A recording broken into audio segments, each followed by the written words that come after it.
Alors moi je m'appelle Christelle Williams et je suis auxiliaire de vie depuis 2 ans et demi à domicile. Alors le fait d'être auxiliaire de vie, c'est pour moi une vocation. J'avais le besoin d'aider, le besoin d'apporter, de soutenir et surtout c'est valorisant pour les aînés. On leur apporte énormément de choses et nous, ils nous apportent énormément.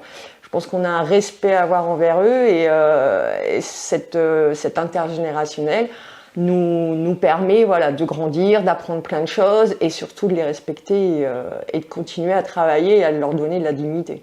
Parce que vous parlez de nos aînés, c'est qui aujourd'hui les personnes avec qui vous travaillez, que vous accompagnez dans votre travail? On travaille énormément avec les seniors donc de Vélizy. C'est des gens qui sont malades, qui ont diverses pathologies. Ça peut être de l'Alzheimer, du Parkinson. On a la maladie, on a la Covid, oui, elle existe. Mais la solitude et l'isolement, je pense que c'est la deuxième maladie de cette pandémie parce que on n'a plus les visites des enfants, des petits-enfants. On se demande pourquoi il vient pas, qu'est-ce que j'ai fait, qu'est-ce qui se passe. On est obligé de les rassurer au maximum. Alors, on a l'espoir de ce vaccin qui pourrait permettre de pouvoir revoir la famille correctement, de pouvoir retrouver des liens sociaux.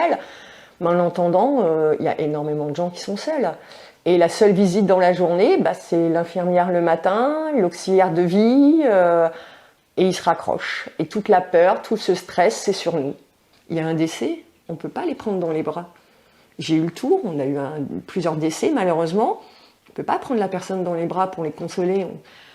On se doit de garder une barrière. Alors je l'avoue, oui, ça nous arrive, parce qu'on est humain et la douleur de l'autre, elle nous touche forcément, c'est notre métier. Comment vous travaillez, vous, aujourd'hui, depuis 1 an?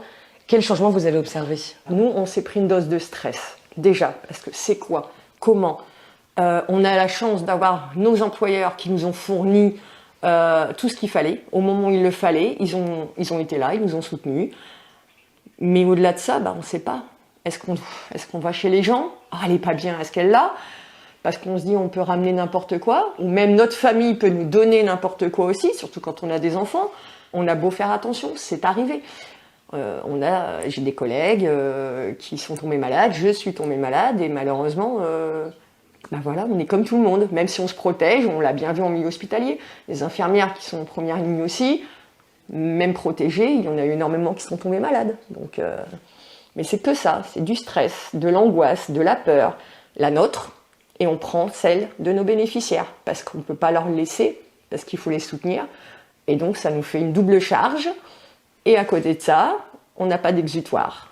Vous avez été en première ligne dès le début, mais on a quand même attendu beaucoup de temps avant de parler de vous. La place des auxiliaires de vie, elle est là. Elle est pratiquement inexistante. C'est pas des remerciements, de la gratitude, on n'en a pas besoin. On veut juste que, on existe. On existe et parlez de nous. Parlez de nous parce que y a de moins en moins de personnes qui ont envie de faire ce métier-là. Est-ce que vous avez un dernier mot à rajouter, Christelle? Je voudrais juste dire, aussi bien au niveau de l'État, au niveau de nos dirigeants, au niveau des familles, qu'on l'aime notre métier, qu'on l'aime, qu'on se lève tous les jours pour le faire, qu'on le fait du mieux qu'on peut, et on voudrait juste être vu. Qu'on ne soit pas caché derrière toutes les blouses blanches, tous les médecins, qu'on soit juste vu, entendu et soutenu. Pour une fois qu'on se dise, finalement, ils sont là, et ils servent à quelque chose. C'est tout.